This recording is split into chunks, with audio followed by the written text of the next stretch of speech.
Secure Ninja TVs in Colorado at the Rocky Mountain Cyberspace Symposium 2024. We're here at the iconic Broadmoor Hotel in Colorado Springs. We're currently exploring the hotel's Penrose Heritage Museum. It's famous for its large collection of carriages. Our travels have taken us far and wide, and we love the contrast talking about cybersecurity while in historic environments. Let's make a great leap here. From the horse and buggy to quantum computing, specifically quantum resistance and post-quantum cryptography. There's some great contrast there. Secure Ninja. Hi everyone, it's Andrew from Secure Ninja TV again, and I'm here at the Rocky Mountain Cyber Symposium. I'm talking to Andrew Benhaze. He's with Cisco, and he's the Federal Systems Architect. Andrew, it's lovely to meet you. That was a very interesting talk that you just gave about quantum resistance, quantum computing, that kind of thing. Yep. Now we hear these terms bandied around like quantum resistance, yes, post-quantum, and quantum computing. Yep. They sound very similar, but they're not the same thing. Could you go through those and explain those a little bit? How they're different? Yeah, absolutely. So today, essentially what we have are early demonstrations of quantum computers, right? So commercial companies like IBM and Google and foreign nation states have demonstrated a quantum computational capability, essentially accumulating the number of quantum bits that they can generate in a single compute infrastructure. And so this is essentially the risk, right, is that a future capability based on quantum computation introduces a scenario where you could potentially decrypt data that has been captured, right? So encrypted data could be decrypted, not by the sender, right, by a third party potentially. And that is the risk scenario that we're addressing with quantum resistance. So today, we largely use IKV2 and IPsec and TLS as protocols, and those are the encryption protocols that are used on the internet today. And so quantum resistance essentially creates resistance in the existing crypto systems against a potential attack utilizing a quantum computer, right? So, post-quantum ciphers and quantum encryption are different subjects, right? Probably a whole different discussion for quantum encryption.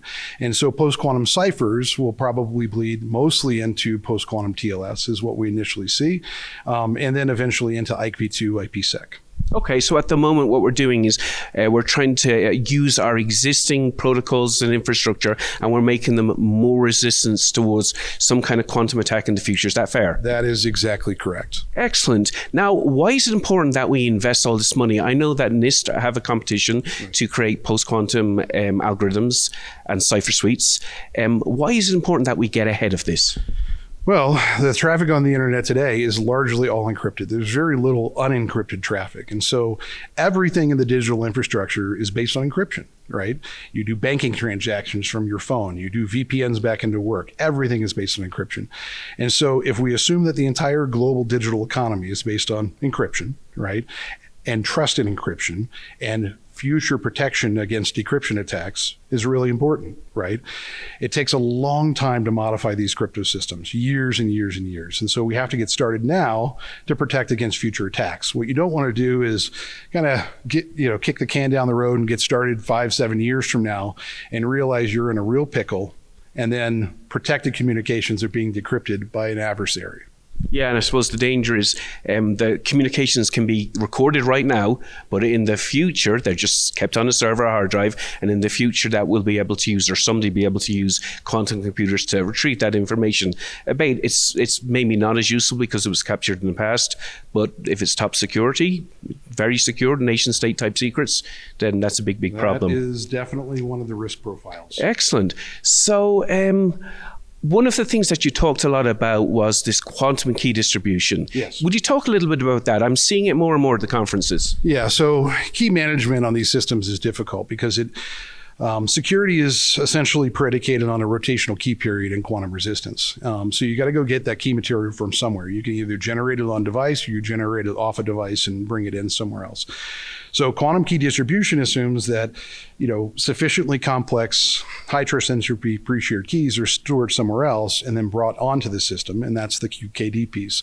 So there are proprietary ways to do that today. SCIP is one option that we implement, and we can go out to a QKD source, bring those keys into the device, and then we establish a rotational key period to reset essentially the mathematical problem for an adversary. All right. So we rotate keys, and you can set that rotational key period potentially to 5 minutes or 5 days or 5 weeks, whatever you determine your risk factor to be.